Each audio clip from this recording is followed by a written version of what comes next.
जी हाँ दोस्तों, नमस्कार। मैं अमरेश चंद अमरेश अकेडमी यूट्यूब प्लेटफॉर्म पर आप सभी प्रतियोगी परीक्षार्थियों का हार्दिक स्वागत, अभिनंदन और वंदन करते हैं। हम सभी लोग जोग्राफिकल थॉट का एक सीरीज चला रहे हैं।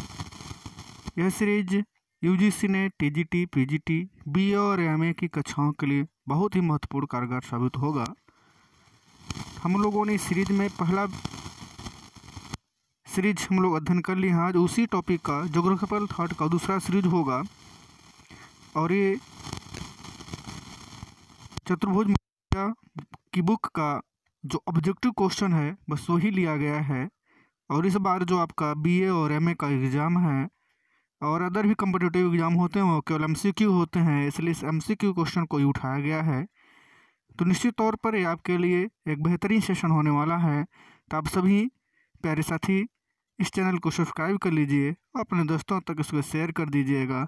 अच्छा लगे वीडियो तो ज़रूर कमेंट करके बताइए कि कैसा है, ठीक है ना। और साथ ही लाइक करना ना भूलें। तो हम लोगों ने कुछ ढेर सारे क्वेश्चनों को हल कर लिए थे और आज हम लोग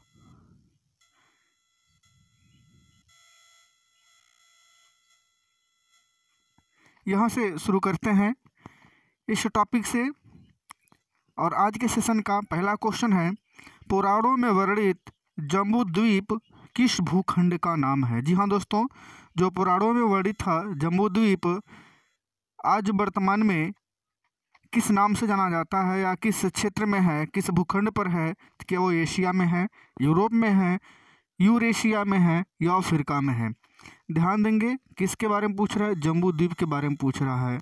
तो जो जम्बू द्वीप है वो कहाँ है भाई, जम्बू द्वीप एशिया और यूरोप दोनों के संयुक्त क्षेत्र में है, इसलिए इसे क्या कहते हैं, यूरेशिया क्षेत्र में है। पुराणों में वर्णित जो जम्बू द्वीप है वह यूरेशिया भूखंड का के नाम से जाना जाता है, वह यूरेशिया में है। ठीक है दोस्तों।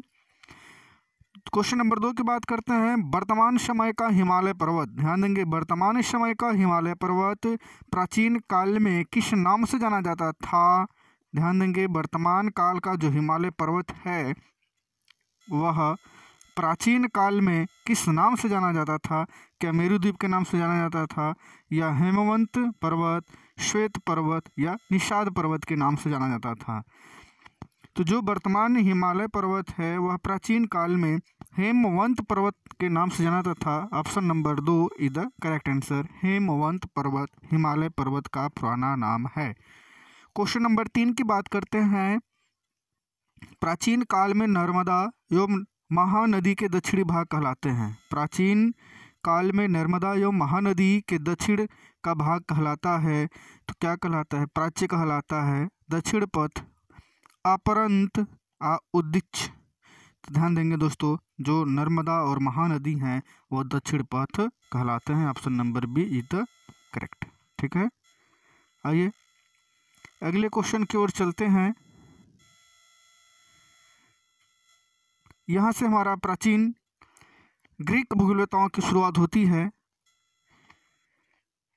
ओडिसियम इलियड नामक ग्रंथ किसने लिखी। Homer, Thales, एनेक्जिमेंडर, हेकेटियस। जी हाँ दोस्तों, आपको बताया गया होगा होमर और इलियड नामक पुस्तक, ओडिसी एवं इलियड नामक पुस्तक होमर ने लिखा है और होमर ने ही 4 दिशाओं में चलने वाली पवनों के बारे में भी बताया है।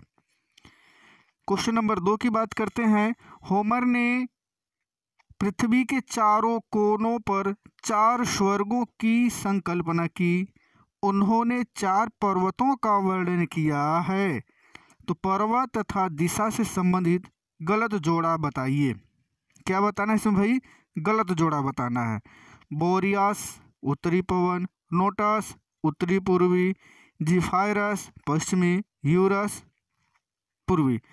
तो एक बात आपको ध्यान देना होगा दोस्तों, गलत जोड़ा बताना है, ध्यान देना है। क्या बताना है, गलत जोड़ा बताना है।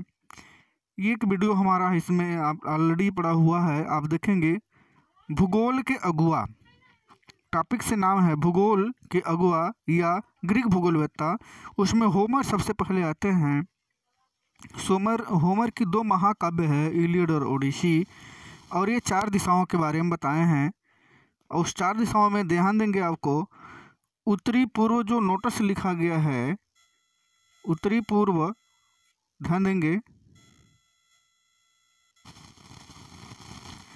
तो ध्यान देंगे दोस्तों, बोरियस, नोटस, ज़ेफायरस और यूरस,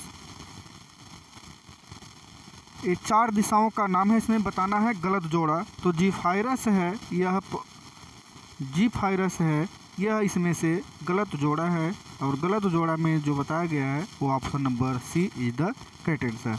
थेल्स कहाँ का निवासी था? क्वेश्चन नंबर 3, थेल्स कहाँ का निवासी था? स्टेगेरिया का, हेलिकार्नेस का, मिलेट्स का, इनमें से कोई नहीं। तो ध्यान देंगे, जो थेल्स है वो कहाँ का निवासी था? वो मिलेट्स का निवासी था। आप भूगोल के अगुआ वाले टॉपिक एक बार जरूर देखेंगे। पृथ्वी की उत्पत्ति अदृश्य पदार्थ से उष्ण एवं शीतोष्ण गुण वाले मानने वाले विद्वान कौन हैं? पृथ्वी की उत्पत्ति अदृश्य पदार्थ से हुई है। ध्यान देंगे, पृथ्वी की उत्पत्ति अदृश्य, जो दिखाई न देने वाले पदार्थ हैं उनसे उत्पत्ति हुई है, ऐसा मानने वाले कौन विद्वान हैं? होमर हैं, थेल्स हैं, एनेक्जिमेंडर हैं या अरस्तु हैं? तो जी हाँ दोस्तों, इसमें से सही ऑप्शन आप बताएंगे कौन है ये? तो इसका ऑप्शन कौन भाई? एनेक्जिमेंडर। ठीक है दोस्तों, एनेक्जिमेंडर ने पृथ्वी की परिधि की 18 गुनी दूरी पर चंद्रमा तथा कितनी गुनी दूरी पर सूर्य स्थित माना था? तो एनेक्जिमेंडर के भी बारे में बताया गया है, वही ठीक यहाँ क्वेश्चन बना हुआ है। तो ठीक आप देखेंगे 20 गुनी, 22 गुनी, 25 गुनी, 27 गुनी। तो जो एनेक्जिमेंडर है पृथ्वी की परिधि 18 गुनी और दूरी पर था, सूर्य 27 गुनी दूरी पर स्थित है। ठीक है दोस्तों, आइए अगले क्वेश्चन की ओर बढ़ते हैं, और अगला क्वेश्चन है हमारा,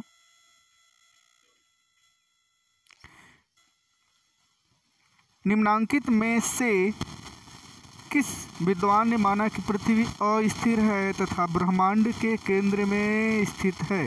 ध्यान देंगे, को बहुत बड़ा क्वेश्चन है।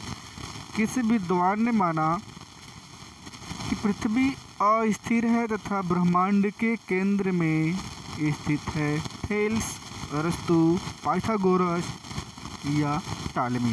जी हाँ दोस्तों, कौन बताए हैं आप दोस्तों? आप कमेंट करके जरूर बताइए। बहुत ही मस्त बेहतरीन क्वेश्चन है। निम्नलिखित में से किस विद्वान ने माना कि पृथ्वी अस्थिर है तथा ब्रह्मांड के केंद्र में स्थित है? यह महान गणितज्ञ थेल्स द्वारा बताया गया है, पाइथागोरस द्वारा बताया गया है। ठीक दोस्तों, किसके द्वारा बताया गया है? पाइथागोरस द्वारा बताया गया है। क्वेश्चन नंबर 7 की बात करते हैं। निम्नांकित विद्वान तथा उनकी कृतियों से संबंधित गलत जोड़ा बताइए। फिर ध्यान देना है, क्या बताना है? गलत जोड़ा बताना है। हिकेटियस की बुक है पीरियोडोटस, होमर की बुक इलियड ओडिसी, टैलमिक बुक प्राकृतिक इतिहास, क्लूवेरियस की बुक ब्रह्मांड विज्ञान। लेकिन यहाँ क्या बताना है आपको? गलत बताना है। ठीक है दोस्तों, तो आप इस क्वेश्चन को ध्यानपूर्वक समझें और एक बेहतरीन सेशन का आप लाभ उठाइए और इस क्वेश्चन का आंसर दीजिए। ध्यान देंगे, हिकेटियस की बुक पीरियोडोस है, सही है। होमर की बुक इलियड और ओडिसी है, सही है। क्लूवेरियस की बुक ब्रह्मांड विज्ञान है, ये सही है। लेकिन टालेमी की बुक यहाँ प्राकृतिक इतिहास नहीं है, यही क्या है यहाँ पर? गलत है, और गलत ही पूछा है, तो ऑप्शन क्या होगा? सही होगा। ठीक है, क्वेश्चन नंबर 7 का सी इज द करेक्ट आंसर। आगे क्वेश्चन नंबर 8 की बात करते हैं। डेन्यूब नदी का ग्रीष्मकालीन नाम था? ईस्टर, टेनाइस, बोरिस्थेंस, इनमें से कोई नहीं। डेन्यूब नदी का ग्रीष्मकालीन, ध्यान देंगे, शीतकालीन और ग्रीष्मकालीन नाम चेंज होता है, तो इसका ग्रीष्मकालीन नाम क्या था? ध्यान देंगे दोस्तों, क्या नाम था इसका डेन्यूब नदी का ग्रीष्मकालीन? तो option number A is the correct answer, Easter नाम था। क्वेश्चन नंबर 9 की बात करते हैं। निम्नांकित में से किस विद्वान ने प्रथम बार विश्व को एशिया, लीबिया, यूरोप आदि खंडों में विभाजित किया था? यहाँ देखेंगे भाई, एशिया तो एशिया महाद्वीप, लीबिया एज अफ्रीका महाद्वीप, यूरोप। ठीक है ना? तो किसने विश्व के, कौन सा ऐसा विद्वान है जो प्रथम बार विश्व को एशिया, लीबिया और यूरोप खंडों में विभाजित किया था? Strabo, Cluverius, Herodotus, Hecataeus. Question number 9 is the very important question. तो आप नाम सुने होंगे एक महान भूगोलवेत्ता हिकेटियस का, और हिकेटियस ही इसको 4 भागों में विभाजित किए हैं, और क्रमबद्ध वर्णन करने के नाते यह भी भूगोल के जनक माने जाते हैं। ठीक है दोस्तों, ये क्वेश्चन नंबर 10 की बात करते हैं। हेरोडोटस ने इरेथियन सागर किस महासागर के लिए प्रयुक्त किया था? हिंद महासागर, प्रशांत महासागर, अटलांटिक महासागर, आर्कटिक महासागर। क्वेश्चन नंबर 10 ध्यान से देखेंगे। हेरोडोटस ने इरेथियन सागर किस सागर के लिए प्रयुक्त किया था? तो option number A is the correct, Hind महासागर के लिए किया था। क्वेश्चन नंबर 11 की बात करते हैं। निम्नलिखित में से किसे पृथ्वी को गोलाकार बताकर उसे 3 जलवायु खंडों में विभाजित किया गया? ध्यान देंगे, कौन सा ऐसा विद्वान है जो पृथ्वी को गोलाकार बताकर उसे 3 जलवायु खंडों में विभाजित किया? 3 जलवायु खंड कौन कौन है? शीत और ग्रीष्म, शीतोष्ण, उष्ण कटिबंध, शीतोष्ण कटिबंध और शीत कटिबंध। ठीक है ना? तो हेरोडोटस ने बताया, हिकेटियस ने बताया, अरस्तु और सिकंदर। तो ध्यान देंगे, पृथ्वी को गोलाकार बताकर उसे 3 जलवायु खंडों में विभाजित करने वाले कौन भूगोलवेत्ता हैं? तो वह है अरस्तु। कौन है भाई? अरस्तु। अल्मागेस्ट नामक पुस्तक किसने लिखा है? हेरोडोटस, हिकेटियस, टालमी या होमर? तो आप टालमी का नाम स्वर्ण अक्षरों में लिखा जाता है। अल्मागेस्ट नामक पुस्तक उन्होंने लिखा हुआ है। ठीक दोस्तों, आइए अब अगले टॉपिक का क्वेश्चन को सॉल्व करते हैं और अगले टॉपिक की ओर आते हैं। इस टॉपिक का पहला क्वेश्चन स्ट्रेबो के ही नाम से शुरुआत होता है। स्ट्रेबो का भौगोलिक विश्वकोश कितने पुस्तकों के रूप में था, अर्थात कितने खंडों में विभाजित था? भौगोलिक विश्वकोश कितने खंडों में विभाजित था? ध्यान देंगे दोस्तों, स्ट्रेबो 15 खंड में, 17 खंड में, 18 खंड में या 19? तो 17 खंड में था। ठीक है दोस्तों,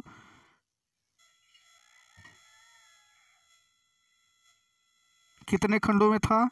17 खंडों में था। 17 खंडों में था। निम्नांकित में से कौन रोमन भूगोलवेत्ता नहीं है? स्ट्रेबो, पोम्पोनियस मेला, प्लिनी, अरस्तु। इसमें से अरस्तु क्या है भाई? रोमन भूगोलवेत्ता नहीं है। स्ट्रेबो ने अपने भौगोलिक विश्वकोश के 11वें खंड में एशिया का वर्णन किया है, और इसमें क्यूशिन, ध्यान देंगे, क्यूशिन किस लिए प्रयोग किया? ध्यान से देखें, इसमें क्यूशिन किस सागर के लिए प्रयोग किया? ध्यान देंगे, स्ट्रेबो ने अपने भौगोलिक विश्वकोश के 11वें खंड में एशिया का वर्णन किया है। इसमें क्यूशिन किस सागर के लिए प्रयोग किया? काला सागर, कैस्पियन सागर, लाल सागर, अरब सागर। ध्यान देंगे, किसके लिए उपयोग किया है क्यूशिन? तो क्यूशिन किया है उपयोग ऑप्शन नंबर 1 काला सागर के लिए। ब्रह्मांड विज्ञान किसकी कृति है? प्लिनी का, पोम्पोनियस मेला का, सिनेका का, स्ट्रेबो का। तो ब्रह्मांड विज्ञान किसका है किताब भाई? तो जो ब्रह्मांड विज्ञान कृति रचना है वह पोम्पोनियस मेला की रचना है। Option number B is the correct answer. Roman भूगोलवेत्ता स्ट्रेबो द्वारा लिखित पुस्तक का नाम बताइए। भौगोलिक विश्वकोश, कास्मास, अर्धकुंडे, मानव भूगोल। अभी स्ट्रेबो आपको ऊपर मिला है ना भौगोलिक विश्वकोश, तो option number 1 is the correct answer, भौगोलिक विश्वकोश। ठीक दोस्तों, आइए अगले टॉपिक के क्वेश्चनों को हम लोग देखते हैं।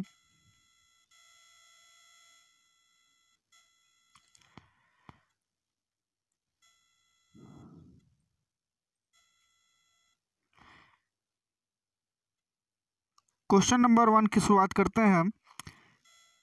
भूगोल के विकास के किस युग को अंधेरा युग कहा गया? ध्यान दीजिएगा, हम लोग अब मध्यकालीन भूगोल के अंतर्गत आ गए हैं। अब यहाँ हमें जानना है किस युग को अंधेरा युग या अंध युग के नाम से जाना जाता है। 2री से 7वीं शताब्दी, 3री से 7वीं शताब्दी, 3री से 12वीं शताब्दी, या इनमें से कोई नहीं। तो ध्यान देंगे, भूगोल के विकास के किस युग को अंधेरा युग कहा गया है, ये आपको ध्यान देना है। तो किसको कहा गया है भाई? इसका भूगोल किस युग को अंधेरा युग या अंध युग कहा गया है? जिस युग में धर्म की प्रधानता होती है उसे अंधकार युग कहा जाता है। तो सबसे पहले ईसाई धर्म का प्रभाव पड़ा, तो कब से पड़ा है? और ध्यान देंगे 3री शताब्दी से पड़ा है। ऑप्शन नंबर सी, 3री से 12वीं शताब्दी तक प्रभाव पड़ा है। तो आप ध्यान देंगे, एक टॉपिक भूगोल के विवरण में वर्णन किया गया है। रोमन भूगोलवेत्ता या उसमें देखेंगे अरब भूगोलवेत्ता के ये अंधकार युग कहा गया है। ठीक है दोस्तों, इसके पहले अरब से पहले ही ईसाई धर्म है, ईसाई धर्म को ही अंधकार युग या अंध युग के नाम से जाना गया है। क्वेश्चन नंबर 2 की बात करते हैं। विश्व को ईसा मसीह के शरीर के रूप में किसके द्वारा प्रदर्शित किया गया, जिसमें ईसा मसीह के शरीर के हाथ पैर चक्र के बाहर निकले हुए दिखाए गए हैं? ध्यान देंगे, हाथ पैर चक्र के बाहर निकले हुए दिखाए गए हैं। सेंट बिट्स, हेयरफोर्ड, एफटॉर्फ, या इनमें से कोई नहीं। तो कौन सा ऑप्शन नंबर सही होगा? सी, एफटॉर्फ ने ही विश्व को ईसा मसीह के शरीर के रूप में प्रदर्शित किया, जिसमें बताया कि ईसा मसीह के शरीर हाथ पैर चक्र के बाहर निकले हुए दिखाए गए हैं। सोने के चारागाह एवं जवाहरात की खानें किसने लिखी है? अल मसूदी, इब्न हाकल, अल इदरीसी या अल बरूनी? तो कौन लिखा है भाई? आप ध्यान देंगे, कौन किताब लिखे हैं? सोने के चरागाह, गोल्डन ऑमेंडोस नाम सुने होंगे, ये पुस्तक किसने लिखा है? कौन लिखे हैं भाई? सोने के चरागाह एवं जवाहरात की खाने, गोल्डन ऑमेंडोस की बात करते हैं तो ऑप्शन नंबर ए, अल मसूदी इस बुक को लिखे हुए हैं। पृथ्वी के चारों ओर 7 ग्रह चंद्रमा, बुध, शुक्र, सूर्य, मंगल, बृहस्पति एवं शनि किस भूगोलवेत्ता ने चक्कर लगाते हुए बताए हैं? अल बरूनी, अल मसूदी, अल इदरीसी या अल दुलुफ? कौन से भूगोलवेत्ता हैं जो ये बातें बताए हैं? अल बरूनी, अल मसूदी, अल इदरीसी, अल दुलुफ। पृथ्वी के चारों ओर 7 ग्रह चंद्रमा, बुध, शुक्र, सूर्य, मंगल, बृहस्पति और शनि के बारे में बताया था। ये कौन बताए थे? ध्यान देंगे, ऐसा बात बताने वाले अल मसूदी हैं। Option number B is the correct answer. Isidore कहाँ का निवासी था? इसिडोर कहाँ का निवासी था? France, Spain, Italy, Portugal? कहाँ का निवासी था भाई इसिडोर? तो इसिडोर स्पेन का निवासी था। Option number B is the correct answer. सतीरिकन, ध्यान देंगे, सतीरिकन नामक पुस्तक किसने लिखी थी? पॉलीहिस्टर ने, कैपेला ने, एवेनस ने, पोपस ने? सतीरिकन, ध्यान देंगे, सतीरिकन बहुत ही फेमस बुक सतीरिकन किसने लिखा है? तो ध्यान देंगे, सतीरिकन बुक कैपेला भूगोलवेत्ता ने लिखा है। Option number B is the correct answer. 7वें क्वेश्चन की ओर आते हैं। रोड्स एंड प्रोविंसेस नामक पुस्तक किसने लिखी? रोड्स एंड प्रोविंसेस नामक पुस्तक किसने लिखी? इब्न हाकल, सुलेमान, इब्न खुर्दादबीह, अल याकूबी? तो रोड्स एंड प्रोविशियंस नामक पुस्तक इब्न हाकल ने लिखा है। बहुत ही वेरी वेरी इंपॉर्टेंट क्वेश्चन है। आप सभी लोग इस क्वेश्चन को ध्यानपूर्वक पढ़ेंगे, समझेंगे। ठीक है दोस्तों, आइए अब अगले टॉपिक की शुरुआत करते हैं। अगले टॉपिक के क्वेश्चनों को हम लोग सॉल्व करते हैं। क्वेश्चन नंबर 1, भूगोल के विकास में, ध्यान देंगे, भूगोल के विकास के किस मध्यकालीन युग को पुनर्जागरण काल कहा जाता है? तो पुनर्जागरण काल का टॉपिक शुरुआत किया गया है। अब इससे क्वेश्चन है, भूगोल के विकास के किस मध्यकालीन युग को पुनर्जागरण काल कहा जाता है? तो आप लोग ध्यान देंगे, जिस युग में नाविक विभिन्न स्थलों का खोज किए और कुछ प्रमुख खगोलकी या भौतिकी लोग नए नए तकनीकियों का आविष्कार किए, वहीं से पुनर्जागरण काल का शुरुआत होता है। तो यह कौन सा कहलाता है? पूर्व मध्यकालीन या अंतर मध्यकालीन या उत्तर मध्यकालीन या इनमें से कोई नहीं? तो ध्यान देंगे, आप जैसे ही एक थ्योरी पेपर पढ़ाया गया है ज्योग्राफिकल थॉट, उसमें इन सभी को पूर्व मध्यकाल, अंतर मध्यकाल, उत्तर मध्यकाल को क्रमशः डिवाइडेड या पुनर्जागरण को स्टेप बाय स्टेप बताया गया है। तो एक बार थ्योरी वाला सेशन आप जरूर देखेंगे तो आपको ये वहाँ पर स्पष्ट होगा। तो यहाँ पे हम लोग चर्चा करते हैं। तो जो पुनर्जागरण काल है वह उत्तर मध्यकाल का है। Option number C is the very correct answer. Vasco da Gama Bharat कब आया था? वास्को डी गामा भारत कब आया था? मई 1992, मई 1996, मई 1998 या मई 1999? तो ध्यान देंगे दोस्तों, वास्को डी गामा पुर्तगाल का निवासी था। वह एक प्रशिक्षण प्राप्त कुशल नाविक था ना। वह क्या था भाई? कुशल नाविक था। वह अंध महासागर से होते हुए अफ्रीका के चारों ओर कुमारी अंतरिक्ष होते हुए अरब सागर से वह कालीकट में भारत आया था। तो कब आया था भारत? 23 मई, ध्यान देंगे, 23 मई 1498 में आया था। तो option number C is the correct answer, 1498। ठीक है दोस्तों, आगे क्वेश्चन की बात करते हैं। रानी इजाबेला ने रानी वहाँ जो क्वींस है, रानी इजाबेला के संरक्षण में किस यात्री द्वारा भारत की यात्रा की गई थी? Vasco da gamma, Christopher Columbus, John captain और अमेरिगो वेस्पुक्की? ध्यान देंगे, रानी इजाबेला के संरक्षण में किसे भेजा गया था भारत की यात्रा करने के लिए भाई?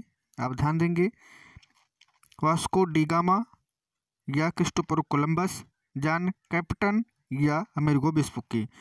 तो सबसे पहले रानी इजाबेला द्वारा क्वीन इजाबेला द्वारा क्रिस्टोफर कोलंबस को भारत का यात्रा करने के लिए भेजा गया, लेकिन वह भारत न आकर के यूएसए अर्थात एक नई दुनिया की खोज की।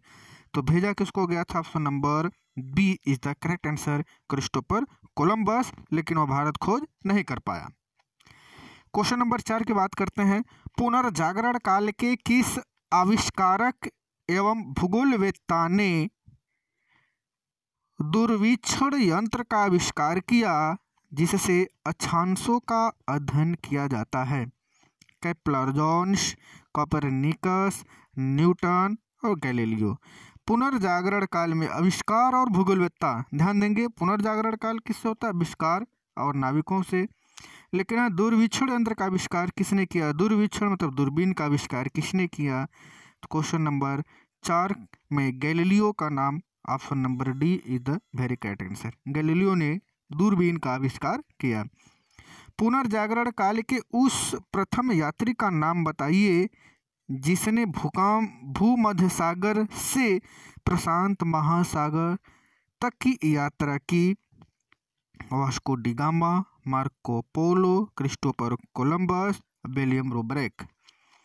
तो ध्यान देंगे, प्रशांत महासागर और भूमध्य सागर से यात्रा किया था, वो कौन था? Marco Polo.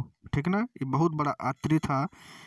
मार्को पोलो के चाचा एक व्यापारी थे, उनके साथ ये बहुत भ्रमण यात्रा किए हुए थे। ठीक दोस्तों, आइए हम लोग अगले टॉपिक की बात करते हैं। अगले टॉपिक के क्वेश्चन है संक्षिप्त भूगोल अर्थात अब्रिस डेर ज्योग्राफी नामक ग्रंथ किसने लिखा है? होमेयर, गट्टेरर, रेनहाल्ड फॉरेस्टर और बुशिंग। किसने लिखा है भाई? तो ध्यान देंगे, संक्षिप्त भूगोल किसने लिखा है? तो गट्टेरर महोदय द्वारा लिखा गया है अब्रिस डेर ज्योग्राफी। क्वेश्चन नंबर 2, आराम कुर्सी वाला भूगोलवेत्ता किसे कहा जाता है? आराम कुर्सी वाला भूगोलवेत्ता किसे कहा जाता है? इमैनुअल कांट, जॉर्ज फॉस्टर, बुआचे और बुशिंग। किसे कहा गया भाई? इमैनुअल कांट को आराम कुर्सी वाला भूगोलवेत्ता कहा जाता है। क्यों कहा जाता है? कि जहाँ पर ये नौकरी करते थे, वहाँ पर लाइब्रेरी में नौकरी करते थे, वहाँ पर सभी भूगोलवेत्ताओं की बुक को इकट्ठा कर करके वो अपने बुकों को लिखे हुए हैं, इसलिए इनको आराम कुर्सी वाला भूगोलवेत्ता कहा जाता है। कौन से कहता है? आराम कांट को कहा जाता है। अगले क्वेश्चन की बात करते हैं हम लोग। वान हम्बोल्ट, अलेक्जेंडर वान हम्बोल्ट ने किस विद्वान के साथ रहकर अधिकतम यात्राएं पूरी की? Aime Bonpland, professor A.G. Warner, John Forster और option number D स्लूटर।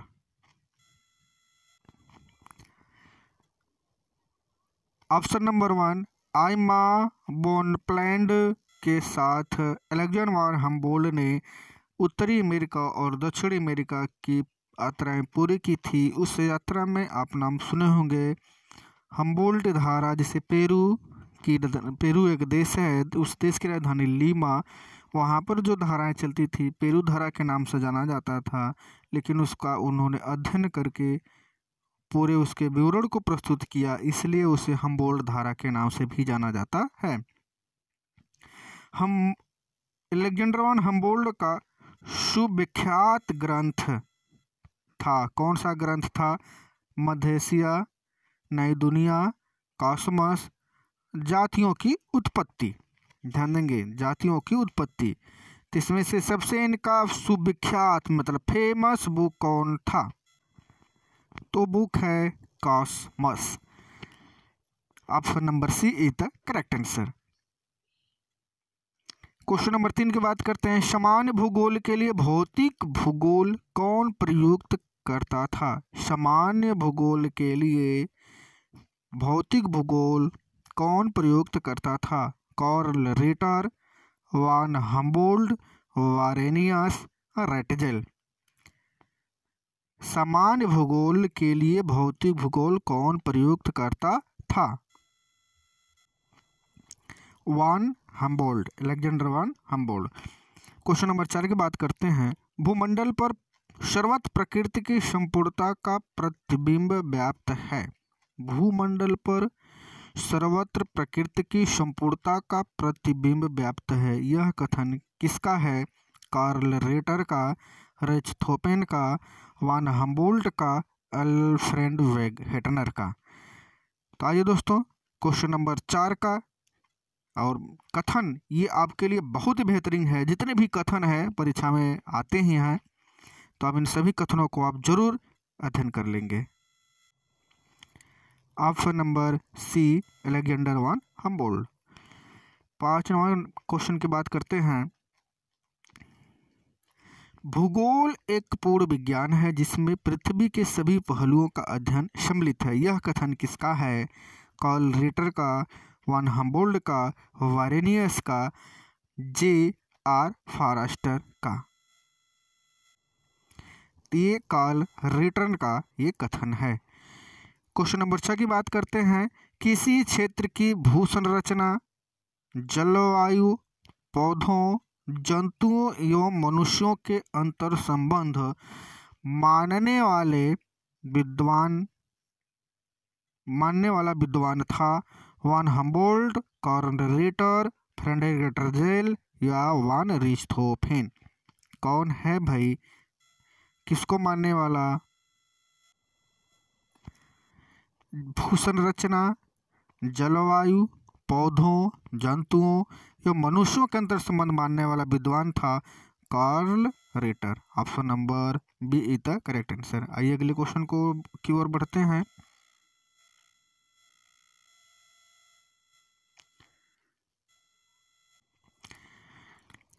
Question number 7 की बात करते हैं। कार्ल रेटर ने लैंडर कुंडी शब्द का प्रयोग किस अध्ययन के लिए किया था? क्षेत्रीय अध्ययन, प्रादेशिक अध्ययन, मानव केंद्रित अध्ययन या उपयुक्त में से सभी। तो कार्ल रेटर ने जो प्रादेशिक अध्ययन है, रीजनल स्टडी के लिए वाल्डर कुंडे शब्द का प्रयोग किया हुआ था। फ्रेडरिक रेडजेल ने राज्य के अंगवादी सिद्धांत का विकास किस ग्रंथ में किया?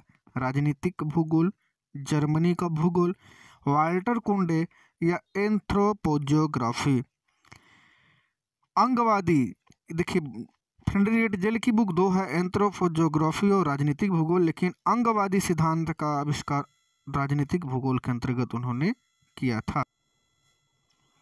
क्वेश्चन नंबर 9 की बात करते हैं। मेरा अध्ययन तथ्यों पर आधारित है, दार्शनिक तर्क पर नहीं।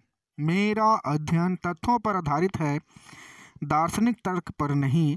कार्ल रेटर के ये विचार किस विचारधारा से संबंधित है?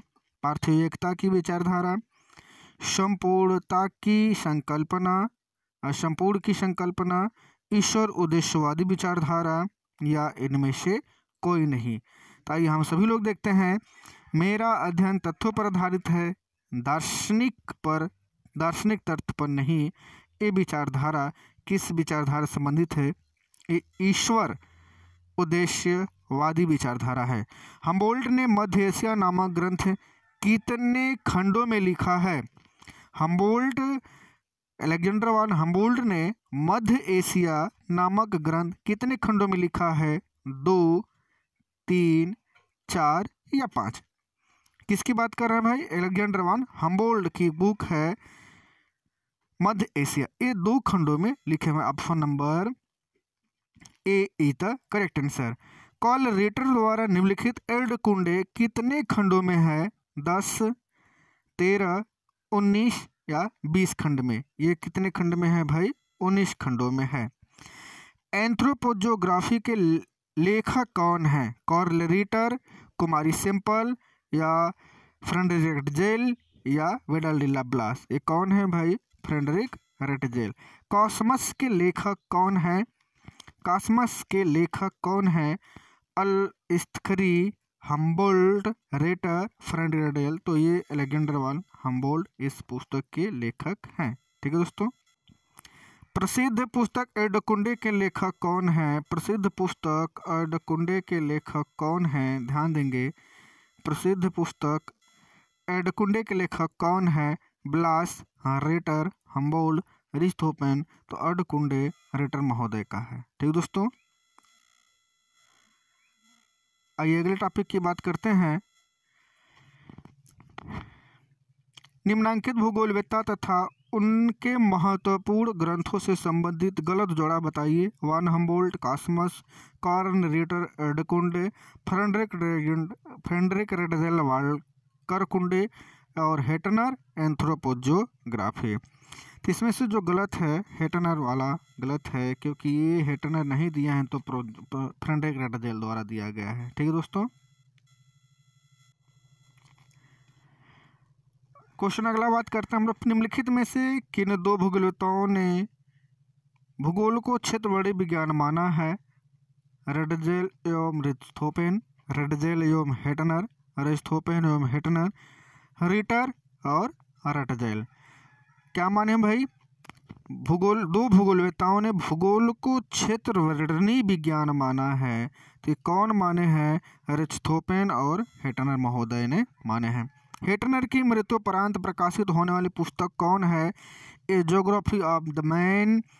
ये दूसरा यूरोप का प्रादेशिक भूगोल, महाद्वीपों का धरातली स्वरूप।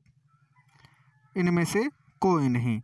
हेटनर की मृत्यु के बाद प्रकाशित होने वाली पुस्तक का क्या नाम है? ए ज्योग्राफी ऑफ मैन। भूगोल को क्रमबद्ध विज्ञानों की जननी मानने वाला विद्वान कौन है? वान अरिस्टोफेन, फ्रोबेल, ऑस्कर पेसेल और हेटनर। तो option number D is the correct answer, Hettner. ये वीडियो लंबा हो रहा है, अगला टॉपिक हम लोग फिर अगले वीडियो में मिलेंगे। तब तक के लिए जय हिंद, जय भारत। अब इस वीडियो को ध्यान से देखेंगे, समझेंगे, मनन चिंतन करते हुए। जो उसमें कुछ कमियां हुआ सुधारने के लिए कमेंट आप निश्चित तौर से करेंगे। ठीक है दोस्तों, नमस्कार।